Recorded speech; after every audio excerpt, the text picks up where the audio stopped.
네, 안녕하세요. 최경민회계사입니다. 얼마 전에 2022년도 세무사 2차 시험이 끝이 났어요.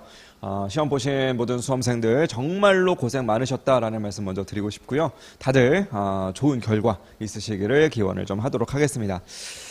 저도 이제 시험 끝나고 나서 어떤 문제가 출제됐는지 뭐 난이도가 어땠는지 궁금할 거 아니겠어요. 그래서 좀 친한 수험생들 몇 명이랑 시험 끝나자마자 이제 통화를 좀 했는데 사실 해마다 어떤 시험이든 시험 끝나고 나서 수험생분들하고 통화를 해보면 대답은 똑같아요. 뭐 그렇게까지 어려운 것 같진 않은데 막상 이게 시간이 없어가지고 다 못 풀었습니다. 뭐 이런 얘기를 하시는 분들도 있고, 이게 생각보다 너무 어려워가지고 제 실력을 발휘하지 못한 것 같아요. 뭐 이렇게 말씀하시는 분들도 있고, 다 이제 그 선을 이제 벗어나지 않죠. 수험생하고 통화를 딱 했는데, 이번에 되게 쉬웠던 것 같아요. 저 다 풀었어요. 이렇게 얘기를 하면 둘 중에 하나예요. 진짜로 실력이 뛰어나가지고 되게 고득점으로 합격하는 그런 학생이거나, 아니면 아예 그냥 이게 어렵게 나왔는데 어려운 것 자체를 눈치채지 못하는 뭐 그런 친구거나, 뭐 약간 그 둘 중에 하나라서 대부분의 반응은 올해도 비슷했던 것 같아요. 그냥 조금 이렇게 적당히 어려웠던 것 같긴 한데 혼자 풀면, 시간 잡고 풀면 풀 수 있을 것 같은데 막상 시험장에서는 잘 안 풀리더라, 뭐 이렇게 얘기를 하더라고요. 그래서 전반적으로는 좀 수험생들이 너무 어려웠던 것 같다 이번에, 그런 느낌의 반응들이 제일 많았었습니다. 그래서 어려웠다라는 얘기를 좀 많이 들어가지고 수험생들한테 그 문제를 보면서 조금 많이 긴장을 했어요. 도대체 어떤 문제가 나왔길래 그러나. 근데 이제 막상 풀어보니까 왜 수험생분들이 그런 얘기를 하는지는 알겠어요. 일단 뭐 총평을 먼저 좀 하고 시작을 하자면, 시험 문제의 난이도라고 하는 게 크게 두 가지로 우리가 구분해서 얘기할 수 있을 것 같아요. 이제 실제 난이도라는 게 있고요. 여기서 말하는 그 실제 난이도라고 하는 것은 정말 객관적으로 봤을 때, 절대적으로 봤을 때 이 문제가 정말로 어려운 문제였느냐 아니면 풀만한 문제였느냐, 이제 그런 것들을 얘기하는 거죠. 실제 난이도가 있는가 하면 체감 난이도라고 하는 게 있죠. 아니 이게 아무리 쉬운 문제라도 시험장에서 못 풀면 끝나는 거 아니에요, 그렇죠? 근데 이게 실제적으로는 쉬운 문제인데 막상 시험장에서는 되게 어렵게 느껴질 수도 있는 약간 그런 문제들이 있기 때문에 실제 난이도랑 체감 난이도 이 둘은 사실 좀 구분 지을 수 있는 그런 표현인 거죠. 제가 올해 그 문제를 좀 보면서 많이 느낀 게, 솔직한 이야기로 실제 난이도 자체는 별거 없어요. 요거는 뭐 그냥 그동안에 나왔던 세무사 2차 문제들의 평균적인 수준이거나, 오히려 어렵게 나왔었던 그때랑 비교하면 오히려 조금 좀 쉽게 나오지 않았나 싶은 그런 느낌의 난이도. 실제 난이도는 별거 아니었었는데 딱 보니까 체감 난이도는 꽤나 높았을 것 같은 그런 느낌은 좀 들더라고요. 그러니까 일단은 우리가 연습할 때 좀 뻔하게 기계적으로 푸는 문제들이 있죠. 뭐 예를 들어서 뭐 종합원가 계산이라든지, 그죠? 아니면 무슨 뭐 변동원가 계산과 전부원가 계산의 이익 차이 조정을 막 공식을 외워서 막 푼다든지, 그런 식으로 그냥 외워서 풀 수 있는, 기계적으로 내 손이 알아서 풀어주는 그런 문제들이 조금 포진돼 있었다면 그래도 체감 난이도가 좀 줄어들었을 건데, 요번 문제들은 이 두 문제가 다 계속 생각해야 돼요. 이렇게 좀 문제 해석을 좀 잘해야 되고, 상황을 좀 파악해야 되고, 출제자의 의도가 도대체 나한테 뭘 질문하고 싶었던 건가, 이런 것들을 좀 눈치채야만, 그래야만 올바르게 접근할 수 있는 그런 문제들이 대부분이었기 때문에 아마도 체감 난이도는 꽤나 높았을 수 있겠다, 그런 느낌이 좀 듭니다. 근데 장단컨대 그냥 시험장에서의 그 긴장된 분위기 속에서 시간 맞춰서 풀어야 된다, 딱 제한된 시간 내에 풀어야 된다, 그런 느낌이 아니라 여러분들 평소에 그냥 편하게 공부하시던 그 자리에서 시간 충분히 넉넉하게 갖고 내가 이걸 푼다 그러면 다들 쉽게 풀었을 거예요, 솔직히. 그래서 실제 난이도는 그렇게 어렵진 않았거든요. 그래서 요 둘 간의 어떤 이 갭을 최대한 좀 줄여낼 수 있는 그런 방법은 하나밖에 없어요. 그냥 멘탈인 거죠. 멘탈. 이게 솔직히 말해서 수험생한테는 이게 제일 중요한 거예요, 멘탈이. 그러니까 보면 수험생들 보면 다들 열심히 공부하잖아요. 저도 저희 학원 학생들 보면 어떨 때는 옆에서 진짜 너무 안쓰럽다, 저러다 쓰러지는 거 아닌가, 경우에 따라서는, 그렇죠? 그런 느낌이 드는 정도로 열심히 하는 그런 수험생들이 많이 있는데, 수험생들은 다 그렇게 열심히 하거든요. 다 열심히 하는데 이제 문제는 본인이 갖고 있는 그 실력을, 그 노력을 시험장에서 정말로 다 쏟아내서 제 실력을 다 발휘하고 나올 수 있느냐 없느냐, 그 차이인 거잖아요, 그렇죠? 거기에 관건은 이제 멘탈인 거죠. 멘탈이 좀 강한 사람들은 시험장에서 문제를 푸나, 내가 내 자리, 내 독서실, 내 책상에서 문제를 푸나, 그게 똑같거든요. 그래서 결국 이 강의를 보시는 모든 분들께서는 책 펼쳐놓고 문제 푸는 거, 이런 거에도 시간을 좀 써야 되지만, 평소에 멘탈 관련된 어떤 그 강화, 뭐 훈련이라고 해서 따로 할 건 없지만 그냥 이게 평소에 좀 머릿속으로 상정을 하세요. 내 여기 시험장이다 지금. 시험장에서 정말 그 긴장된 분위기 속에서 시간 내에 이걸 푼다면 내가 어떻게 접근해야 될 것인가, 그런 그 마인드 컨트롤, 그런 것들을 좀 이미지 트레이닝을 좀 많이 하실 것을 당부를 드리면서 총평은 이 정도로 하고요. 이제부터는 본격적으로 문제를 한번 들여다보도록 하겠습니다. 자, 회계학 1부요. 회계학 1부 큐넷 들어가시면 자료 다운로드 받을 수 있으니까 다운로드를 좀 받으셔서 인쇄를 하신 다음에 회계학 1부 문제지를 좀 펼쳐보시면 회계학 1부가 총 12페이지로 구성이 되어 있습니다. 그중에 9페이지 정도 되겠네요. 문제 3번.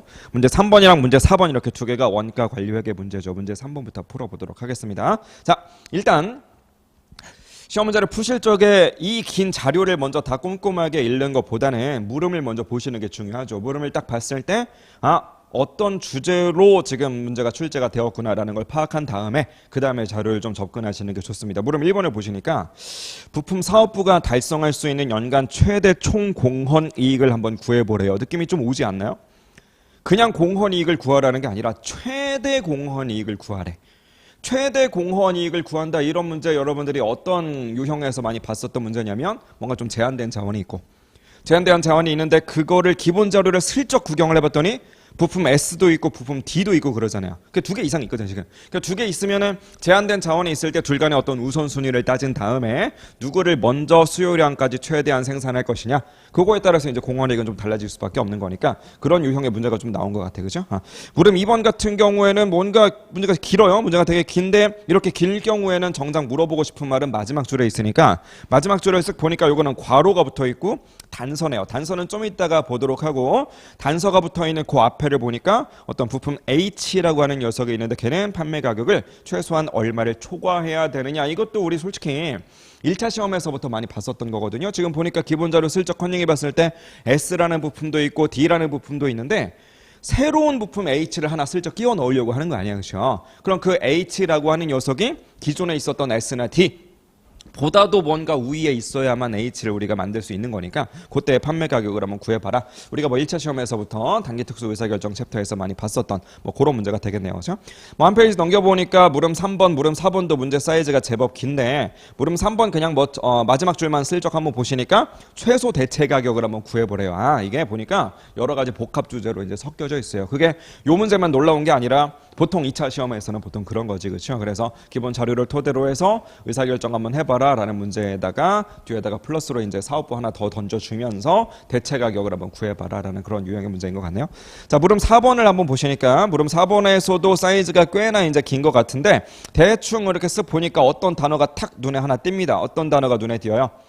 특별 주문이라고 하는 단어가 쓱 보이는 것 같네요, 그렇죠? 그래서 특별 주문을 뭐 받아줄 거냐 말 거냐, 그렇죠? 뭐 증분이익이 얼마냐, 그런 유형의 문제인 것 같습니다. 결론, 대충 한번 물음 1, 2, 3, 4번을 쓱 보니까 의사결정도 하고 대체 가격도 구하고 약간 뭐 이렇게 해야 될 것 같아요, 그렇죠? 그러면 우리 머릿속에서 이런 정리를 하는 거죠. 일단은 관리회계적인 컨셉으로 공헌이익이 얼마나 되는지 부품마다 그런 것들 좀 정리해야 될 것 같고, 만약에 제한된 자원이 정말로 있다라고 한다면 그 제한된 자원 한 단위당의 공헌이익 이런 것들 한번 정리해 봐야 되겠네요. 정말로 그런지 기본 자료 지금부터 꼼꼼하게 읽어봅시다. 자, 문제 3번 보니까 다음 물음에 답하시래. 특별한 가정이 없는 한 물음은 상호 독립적이랍니다. 이 말도 중요한 말이에요. 독립적인 거니까 물음 1번, 2번, 3번, 4번이 서로 관련이 없는 거. 자, 기본 자료를 보시니까 부품 사업부라는 녀석이 들립니다. 부품 S도 있고 D도 있고 생산해서 판매하고 있는데 변동 제조원가 그리고 판매 가격 이런 것들을 다 줬어요. 판가, 직접 재료 원가, 직접 노무 원가, 그리고 변동 제조 간접 원가까지. 판관비도 혹시 있을 수 있으니까 좀 이따 일단 보자고요. 밑에 보니까 고정 제조 간접 원가는 토탈로 620만 원 정도 예상하고 있고 판매 관리비는 없대. 판매 관리비가 없다는 것은 변동비든 고정비든 다 없다는 것이니까 결국은 위에 있는 박스 변동 제조원가 이것만 가지고도 우리가 뭘 해결할 수 있느냐면 공헌이익이 얼마인지를 뽑아낼 수가 있겠네요. 그거부터 빨리 뽑읍시다. 아까 전에 물음을 읽어보니까 이거 의사결정하는 문제였거든요. 그럼 공헌이익 무조건 있어야 되겠지. S부터 뽑아볼까요? 판가 500원에서 DM, DL, VOH 다 빼보세요. 100원, 80원, 170원 다 빼주면 부품 S는 단위당 공헌이익이 150원 정도 나오겠네. 정리합시다. 자료 정리하면서 문제를 읽으세요. 부품 S 같은 경우에는 방금 전에 우리가 단위당으로서의 공헌이익을 한번 계산해 봤더니만 한 150원 정도 되는 것 같다. 이런 결론이 이제 나왔어요.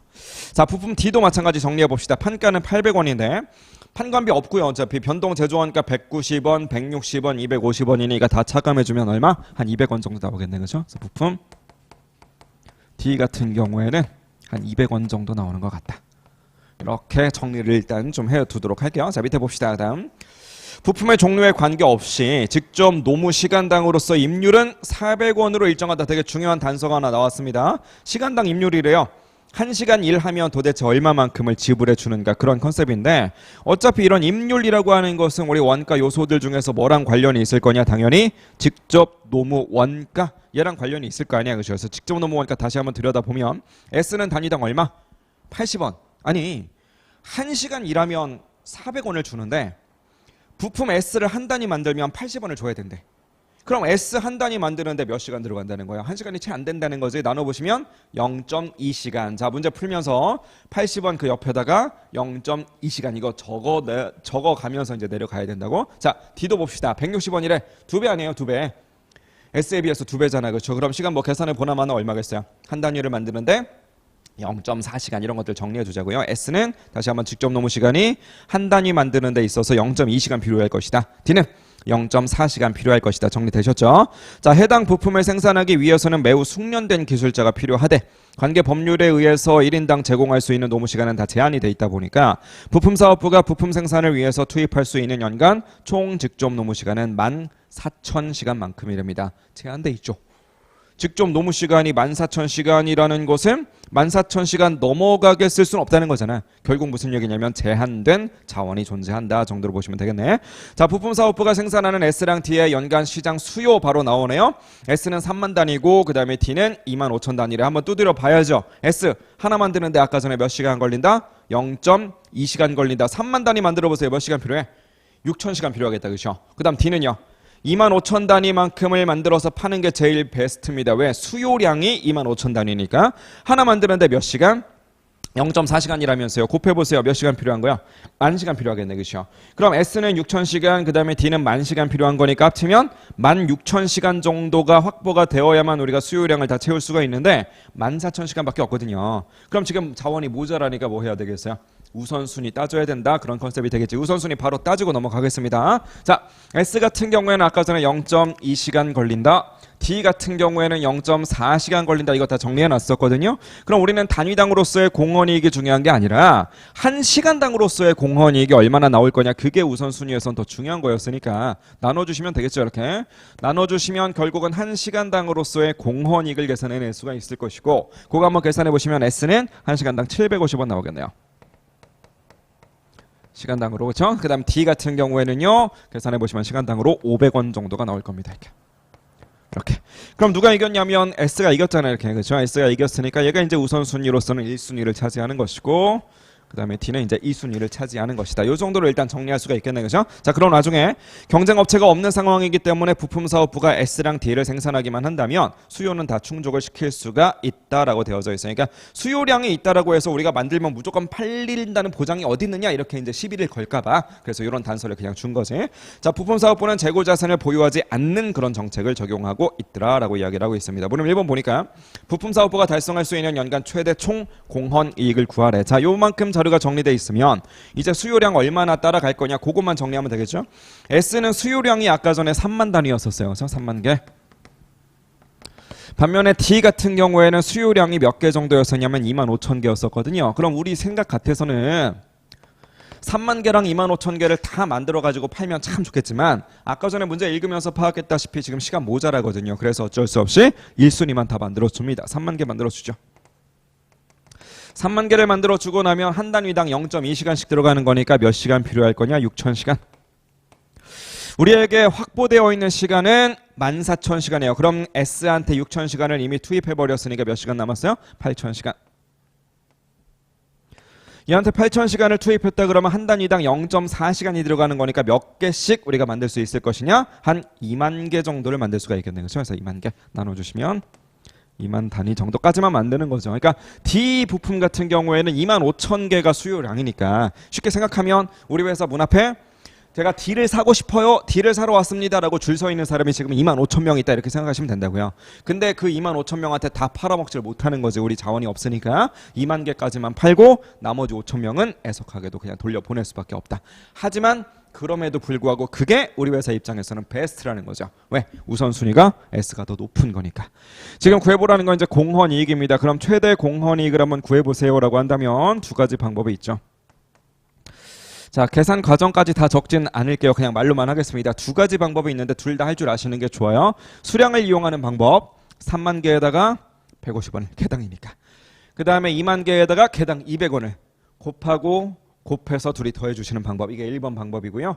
나는 그거 말고 이제 시간으로 하고 싶다. S한테 6,000시간을 투입한다면서 그럼 시간당으로는 얼마? 시간당으로는 150원 아니고 750원인 거죠. 그래서 6,000시간 곱하기 750원. 거기다가 마찬가지로 8,000시간에다가 시간당 500원. 그래서 요렇게 곱하고 둘이 더해도 아까랑 동일한 결과가 나옵니다. 계산은 뭐 편하신 방식대로 하시면 되겠고 결론은 850만 원 정도 나올 거예요. 850만 원. 최대 공헌이익을 한번 구해보세요 라고 했으니까 답은 이제 850만 원 하셔야 되겠지. 자, 지금 우리 물음 1번에서는 공헌이익을 구하세요 라고 했으니까 850만 원 하시면 되고요.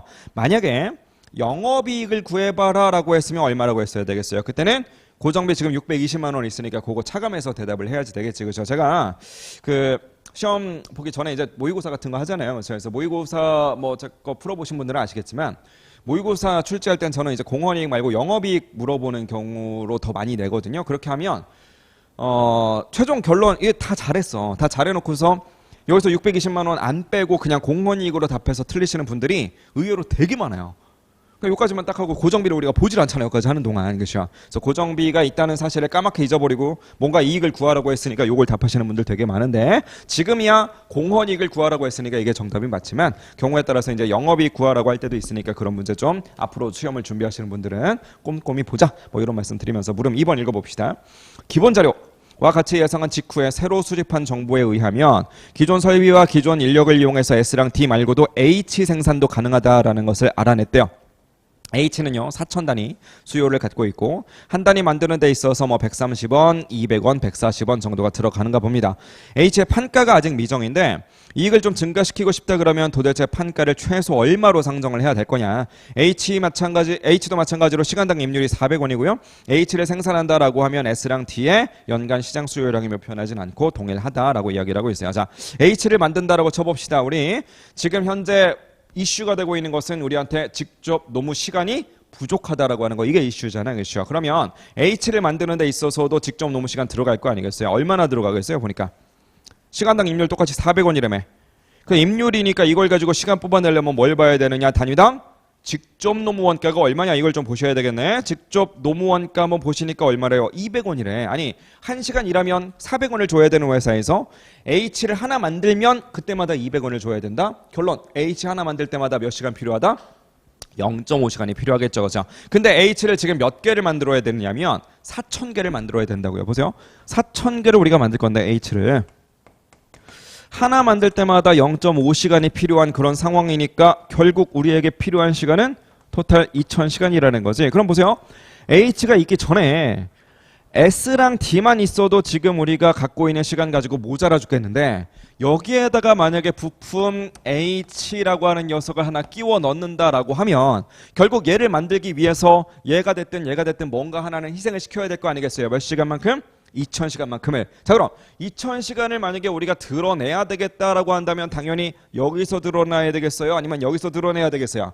당연히 우선순위가 떨어지는 녀석을 우리가 건드려야 되겠지. 그렇죠? 우선순위 낮은 녀석은 지금 D고 D한테는 마침 8,000시간 정도를 투입하고 있는 중이니까 8,000시간 중에서 2,000시간을 희생시켜서 H한테 투입하자 이런 컨셉인 거지. 그렇죠? 자, 그럼 H한테 투입하는 게 과연 맞느냐라는 걸 따져주기 위해서는 이 H라고 하는 녀석이 적어도 D보다는 더 우월해야만 될 거 아니야. 그렇죠? 지금 보세요. 다시 문제 보시면 물음 2번에서 밑에서 세 번째 줄 부품 H의 단위당 판매 가격은 얼마를 초과해야 되느냐라는 건데 앞에 세 글자 최소한.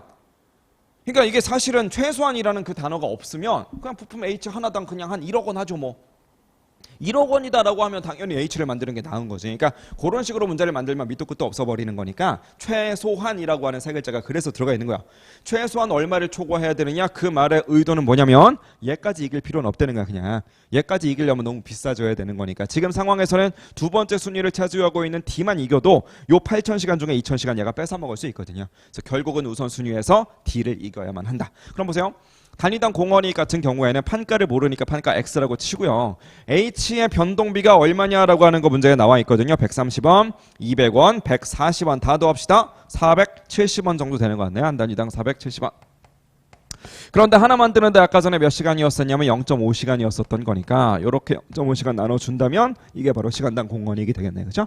자, 이 부분 조금 확대해서 보자면 이렇게 식을 표현할 수 있겠지. x-470을 나눠주기를 0.5로 나누자 이렇게. 요게 바로 H라고 하는 녀석의 시간당 공헌이익인데 이게 누굴 이겼으면 좋겠다? D를 이겼으면 좋겠다. D는요? 시간당 500원. 그럼 이걸 500원보다 크게 잡아놓고 나서 X가 계산하시면 되겠네요. 따라오셨죠? 무슨 말인지 그죠? 계산해보시면 720원보다 크다. 이 정도로 답할 수 있겠어. 되셨죠? 자, 솔직한 이야기로 지금 물음 1번하고 2번 두 개 풀었는데 어때요? 이거 객관식 문제집에서도 풀어봤던 유형의 그런 문제들 아닌가? 그죠? 결국 지금 물음 3번에서 우리가 두 문제까지밖에 안 풀었지만 그냥 객관식 1차 객관식 수준의 문제 두 개를 그냥 이어붙인 수준의 그런 문제예요. 그러니까 아직까지는 되게 쉬운 문제들이라고. 뭔 말인지 아시겠죠? 그래서 결국 안정적인 점수를 맞으려면 지금 풀고 있는 문제 3번에 물음 1번, 2번 정도는 확실하게 답할 수 있었어야 된다. 자, 한 페이지 넘겨보시면 이제 물음 3번이 있는데요. 부품사업부 말고도 완성사업부라고 하는 녀석이 하나 더 있대. 아까 전에 우리가 물음 잠깐 읽어봤을 때 대체가격 문제였었거든요. 그러다 보니까 사업부 하나를 더 주는 거지. 자, 완성사업부에서는 부품사업부가 생산하는 S랑 유사한 부품으로 K라고 하는 녀석이 있는데 그거를 구입해서 완제품을 생산하는데 사용을 하고 있었대요. 기본 자료 같은 상황에서 완성사업부가 부품사업부한테 K 8천 단위를 좀 공급해 주세요라는 걸 제안했대. 아니 여기까지만 보면 되게 웃기잖아요. 아니 지금 우리의 부품사업부가 뭐뭐를 만들고 있냐면 S랑 D를 만들고 있거든요. 다 독립적인 상황이다라고 했으니까 H는 물음 2번에서만 생각하는 거고 물음 3번하고는 상관이 없어. 그죠? 물음 3번을 풀 때는 그냥 요 자리는 지워버려도 상관없다. 이렇게. 기본 자료만 갖고 하는 거니까 S랑 D밖에 없어요. 그럼 부품사업부는 S랑 D랑 이렇게 두 개 만들고 있는 그런 사업부인데 뜬금없이 얘한테 야 K 내놔. 이거 이상하잖아. 그죠? 그래서 어떤 말이 있는 거냐면 S랑 되게 비슷한 거래. 즉 부품사업부 입장에서도 저 S를 만들 수 있는 기술이 있으니까 그거 조금만 응용하면 충분히 K도 만들 수 있는가 보죠. 그래서 어쨌든 그걸 요청한 거야 지금. 8천 단위만큼을 공급해 줄 것을 제안하였다. 부품사업부가 만약에 정말로 K를 생산한다 그러면 단지 S 생산에 사용되는 직접 재료 하나만 싹 변경하면 된대요. 이 경우에는 직접 재료 원가가 10원만큼 추가로 발생한대. 원래 우리 직접 재료 원가 얼마였어요? S는 100원이었잖아. 근데 10원이 추가된다라고 했으니까 직접 재료 원가가 110원이다 정도로 해석하시면 되겠네. 부품사업부가 자기 사업부의 이익을 감소시키지 않으면서 완성사업부의 제한을 수락하기 위해서 최소 대체 가격을 한번 구해봐라 라고 되어져 있는데 최소 대체 가격을 구하는 것은 공급사업부인가요? 아니면 구매사업부인가요? 당연히 공급사업부잖아요. 그죠? 부품사업부랑 완성사업부가 있어. 누가 만들어서 누구한테 파는 거야? 부품이 만들어서 완성품한테 파는 거죠. 그럼 누가 공급? 부품사업부. 즉 완성사업부라고 하는 새로운 녀석이 등장하긴 했지만 그 완성사업부가 갖고 있는 원가 구조가 어떻게 되며 완성품을 만들면 걔를 얼마에 파는지 기존에 무슨 K라고 하는 녀석을 외부에서 구입했다는데 그것을 얼마에 구입했었는지 그런 것들은 이 문제를 푸는 데 있어서 아무런 상관도 없다고. 만약에 물음 3번에서 물어본 게 완성사업부의 최대 대체 가격 이걸 물어봤다면 우리한테 필요한 자료는 기존에 그 K를 사갖고 올 때 얼마에 사왔지? 완성품을 최종적으로 판다 그러면 얼마에 팔지? 이런 자료들이 필요하거든요 분명히. 하지만 지금 우리 문제에서는 부품사업부에 공급하는 사업부의 최소 대체 가격 이걸 물어보고 있는 것이니까 완성사업부 이야기는 거들떠볼 필요도 없다고요. 뭔 말인지 아시겠죠? 자, 그럼 부품사업부만 봅시다. 부품사업부 입장에서 최소 대체 가격을 구한다? 그럼 우리 공식이 있죠. 최소 대체 가격은 어떻게? 증분지출 원가에다가 거기다가 플러스하기를 기회비용. 보통 이런 공식을 외워가지고 이제 풀죠. 그죠? 자, 증분지출원가는 뭡니까? 부품사업부가 K를 하나 만들어야 돼. K 하나 만들기 위해서는 내가 돈을 써야 되는 게 있을 거 아니겠어요? 최소한 그 내가 돈 쓴 게 있으니까 그거 이상은 당연히 받아야 되는 거 아니에요? 그렇죠? 얼마를 써야만 K를 만들 수 있다? 원래 S를 만드는 거랑 되게 비슷한데 S 같은 경우에는 지금 변동비 다 합쳐보세요. S는 100원, 80원, 170원이니까 다 합치면 350원. 근데 뭐래요? 아까 전에 재료비 10원 더 들어간다며. 그럼 350원이 아니라 얼마? 360원 하시면 되겠네요. 그렇죠? 증분지출원가는 단위당으로 360원 정도 하는데 기회비용이 있을지 모른다는 거지. 내가 지금 360원을 주고 이거 하나 만들었어. 그러니 360원 내라. 여기에서 끝나지 않고 내가 360원을 내서 이걸 만들었는데 이거 만들어서 너한테 파느라고 내가 다른 걸 외부에다 팔 수 있는 무엇인가를 지금 내가 포기해야 되니까 그것도 네가 책임져. 이렇게 얘기를 하는 거죠. 그래서 내가 뭔가 포기한 게 있다 싶으면 기회비용까지도 감안을 해야 된다는 거. 기회비용이 있겠어요? 없겠어요? 있을 수밖에 없지. 즉 K라고 하는 녀석의 내부 대체 그거를 고려하지 않고 S랑 D만 멀쩡히 팔고 있을 때도 가뜩이나 시간이 모자라 죽겠는데 갑자기 내 친구가 K 좀 팔아줘, K 좀 만들어서 나한테 팔어 이렇게 얘기를 하는 바람에 결국은 이 중에 하나의 시간을 우리가 써먹어야 될 거 아니겠어요. 뭔 말인지 아시겠죠? 자, 그럼 일단 몇 시간 정도가 필요한지 한번 보도록 합시다. 지금 물음 3번을 다시 한번 보시니까 K를 몇 단위만큼이나 공급해달래요? 8,000단위. K는 8,000단위가 필요해요. 자, 근데 보세요. K는 그럼 하나 만드는데 몇 시간 걸릴까요? 결국 K랑 S는 비슷한 놈이야 그냥. K랑 S랑 다른 점은 재료비 10원 더 들어간다. 이거 하나 말고는 차이가 없대요. 그럼 결국은 K라는 녀석도 하나 만드는데 몇 시간 필요할 것이다? S랑 어차피 똑같은 놈이니까 0.2시간 필요할 것이다. 즉 K를 8,000개 만드는데 얘도 결국은 하나당 0.2시간 필요한 녀석이니까 토탈 우리한테 필요한 시간은 1600시간 정도가 이제 필요하다는 거죠. 그럼 1600시간을 확보하기 위해서는 어쩔 수 없는 거잖아. 그냥 기존의 S랑 D 중에 일부를 또 희생시킬 수밖에요. 누구를 희생시킨다? 마침 보니까 우선순위가 낮은 D한테 무려 8,000시간 들어가고 있는 중 그럼 요 녀석한테서 1600시간을 드러내는 거 충분히 가능한 거죠. 그거 드러내면 그만큼 부품 D에 대한 이익은 우리가 포기할 수밖에 없는 것이고 그게 바로 우리의 기회비용이 되겠지. 따라 어쩌죠 무슨 말인지 그렇죠? 그래서 이 기회비용이라는 것을 한번 계산을 해보면 이 기회비용이라는 것은 뭐 때문에 나오느냐? 우리가 D를 포기할 수밖에 없다는 거지. D를 그죠? D를 포기한다라고 하면 몇 시간을 포기할 거냐? 1600시간만큼을 D한테 투입하지 않는 거야. 그죠? 그럼 1600시간인데 얘는 1시간당 얼마만큼 벌어다 주냐면 우리한테 500원을 벌어다 주는 그런 녀석이었으니까 시간당 500원을 벌어다 줄 수 있는 녀석인데 그거에 내가 1600시간을 우리가 포기해버리는 거니까 기회비용은 이 정도로 계산하시면 되겠지. 계산 한번 해보시면 80만 원쯤 나올 겁니다. 이렇게. 자, 최소 대체 가격이라고 하는 것은 단위당의 개념이거든요. 한 단위당 우리가 얼마 받고 팔아야 되느냐 그런 컨셉이니까 80만 원이라고 하는 이 기회비용의 총액을 우리가 지금 내부 대체해야 되는 게 몇 단위냐면 K라는 부품의 8,000단위만큼인 거죠. 그렇죠? 그럼 8,000단위를 팔 때 그 한 단위 한 단위에다가 이 기회비용을 녹이면 되겠지. 그렇죠? 그럼 한 단위당 얼마나 들어갈 거냐? 얼마나 녹아 들어갈 거냐? 8,000단위 이걸로 나눠주시면 되겠네요. 이렇게. 되셨죠? 무슨 말 하는 거지? 그죠? 계산 한번 해보시면 460원쯤 나오겠네요. 최소 대체 가격은 460원. 이 정도로 답하시면 되겠어요. 자, 마지막 물음 4번 봅시다. 자, 기본 자료처럼 예상을 했대요. 근데 그동안에 거래가 없었던 다른 회사, 대한이라고 하는 회사한테 S를 단위당 420원에 만 단위 정도 구입하고 싶어요 라고 하는 특별 주문을 받았답니다. 물음 4번은 특별 주문 문제네요. 다만 상호 독립적이다 라고 하는 말 아까 전에 우리가 보고 왔으니까 아까 전에 뭐 문제에서 H라는 부품도 등장했었고 뭐 K라는 부품도 등장했었는데 그런 것들은 다 잊어버리는 거예요 이제. 자, 어쨌든 만 단위를 특별 주문 받았는데 이거는 전량 수락하거나 전량 거절하거나 둘 중에 하나만 된대. 특별 주문을 수락한다라고 할지라도 S랑 D의 연간 시장 수요량은 동일하고요. 특별 주문을 전량 수락한다 그러면 영업이익이 도대체 얼마나 증가 또는 감소하겠는가라고 이야기를 하고 있습니다. 기본 자료와는 달리 부품사업부가 부품 생산에 최대 투입할 수 있는 연간 총 직접 노무 시간이 17,000시간인 것으로 가정하래요. 자, 기본 자료를 가지고 지금까지 다 풀어왔었는데 물음 4번에서는 이 기본 자료에서 상정했던 그 데이터를 하나 수정을 해버렸어요. 그래서 이런 것들은 유심히 봐야 됩니다. 중요한 자료예요. 17,000시간이래. 기본 자료에서는 몇 시간이었었나요? 아까 전에. 아까 14,000시간이었었거든요. 그럼 보세요. 아까 전에 S랑 D만 놓고 봤을 때 다시 한번 기본 자료 봅시다. S는요. 수요량이 몇 개냐면 3만 개거든요. 3만 개인데 하나 만드는데 0.2시간 필요한 거였으니까 둘이 곱해주시면 6,000시간. D는요. 하나 만드는데 0.4시간 투입되는데 25,000개가 수요량이니까 그걸 다 만든다라고 치면 10,000시간이 필요하다고.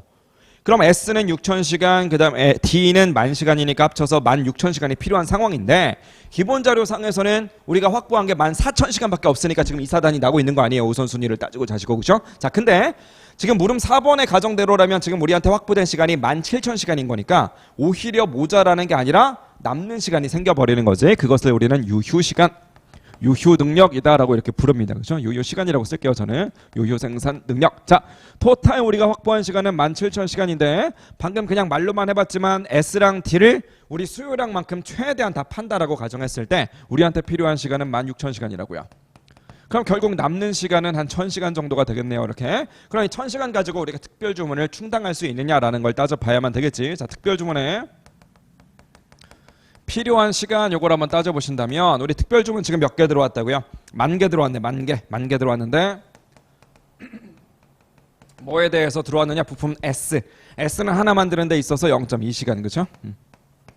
계산 한번 해보시면 지금 이거 2000시간 정도 이렇게 나온다는 거지. 그죠? 자, 그러면 유효 시간이 우리한테는 1000시간이 남아있기는 하지만 우리한테 필요한 시간 특별 주문을 위해서는 무려 2000시간이 필요한 상황이니까 이렇게 비교를 해보면 지금도 여전히 부족한 시간이 생긴다는 거지. 몇 시간만큼?